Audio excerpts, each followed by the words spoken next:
I took, just exploring the idea of, maybe going into journalism, so I took maybe 1 or 2 intro courses.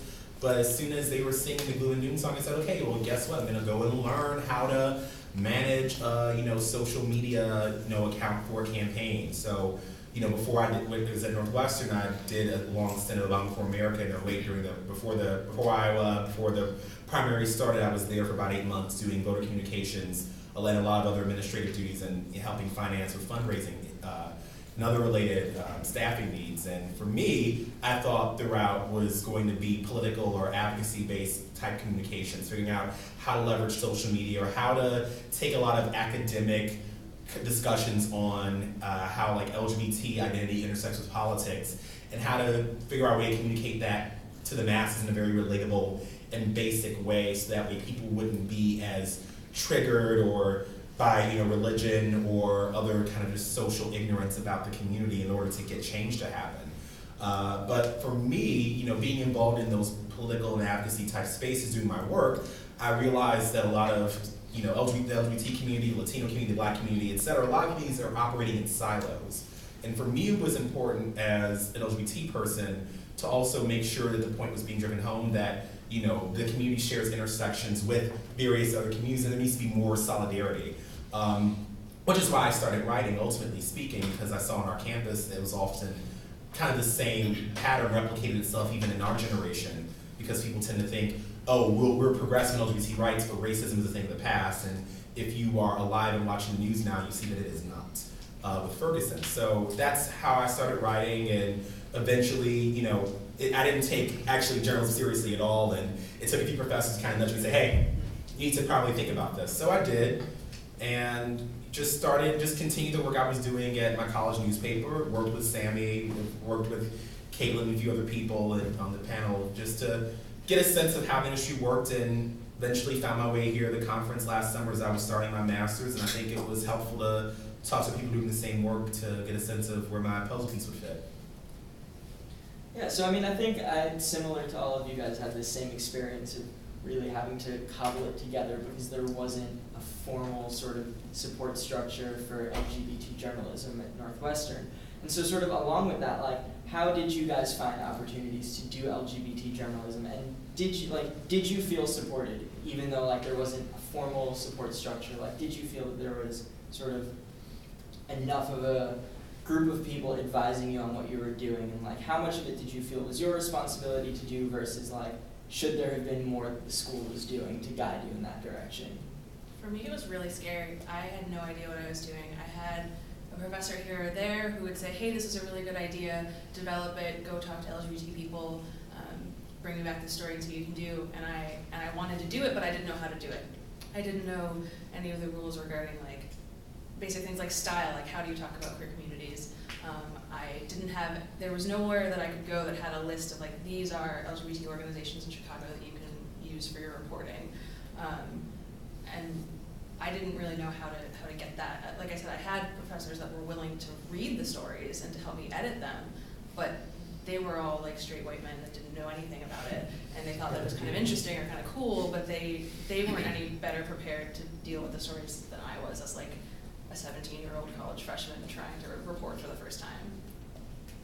Yeah, I agree. So when I, the little snippets of memories that, of pitching queer stories in college, I remember that Northwestern being a fairly liberal school, right? A lot of the professors, I imagine, kind of share that mindset. So people were open to hearing LGBT stories pitched in their classrooms. They just didn't know what to do with them. So it's not that I would ever get a look from a professor saying oh, you're one of those, you're writing one of those stories. People were accepting and cool with it, but I didn't really get any direction post-pitch that made the writing better. The last piece that I ever wrote or the last writing class that I ever took at Northwestern, I still to this day kick myself because I had a very vague idea. I wanted to cover trans communities in Chicago. I didn't know exactly how.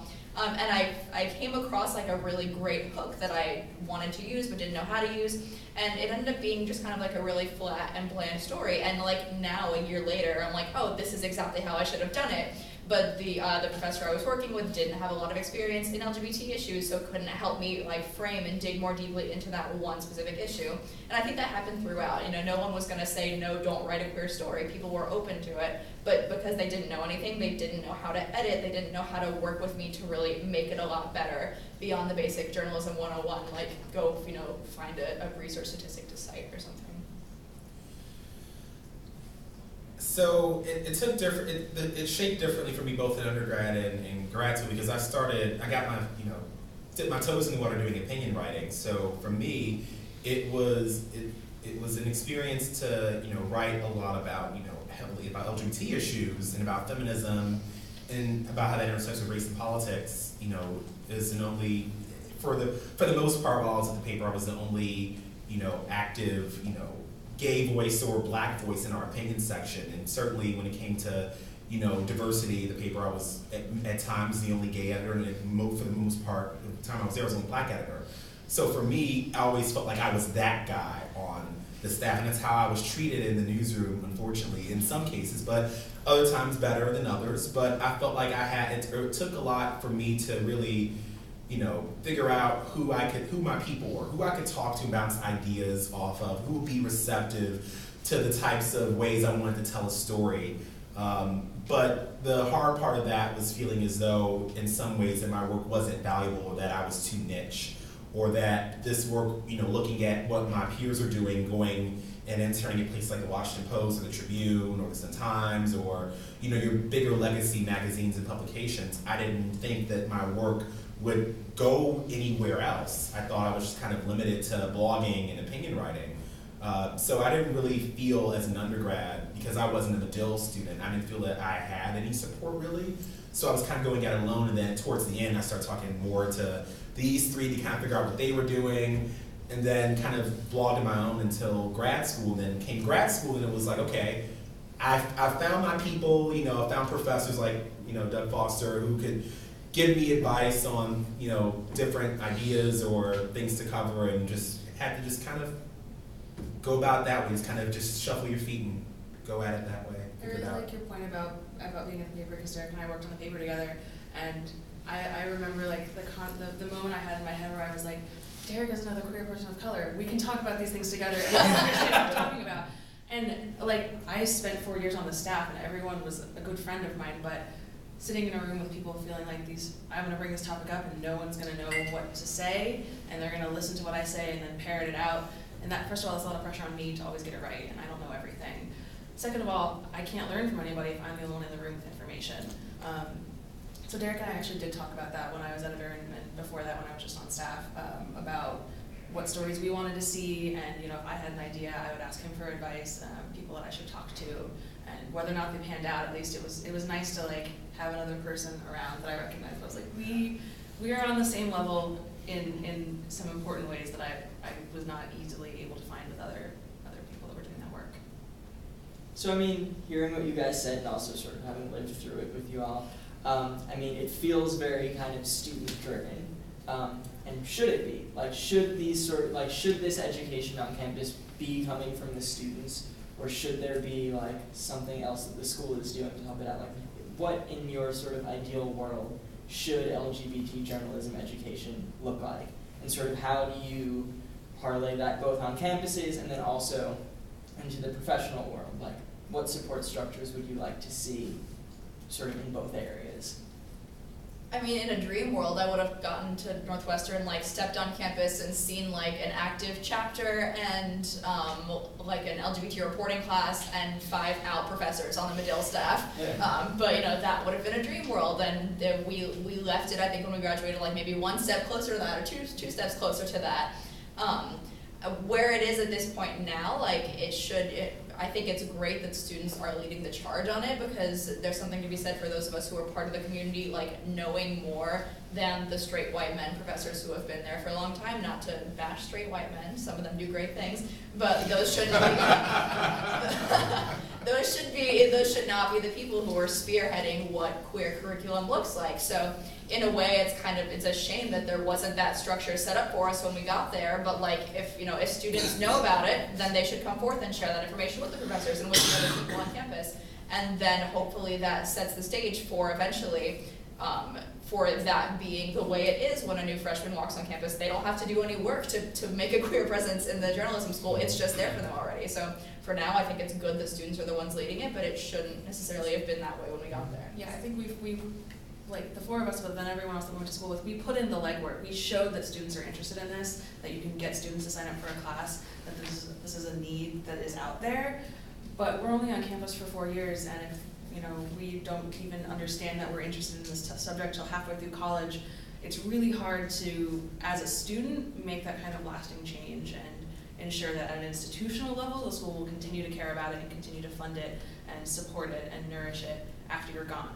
That's why it's important to develop relationships with people in the administration, with professors, but then also the surrounding media culture, and like working journalists in Chicago do have a responsibility. Journalism schools are not the only places that the future's journalists are going to come from, but you have a group of thousands of kids that are saying, we're really interested in this.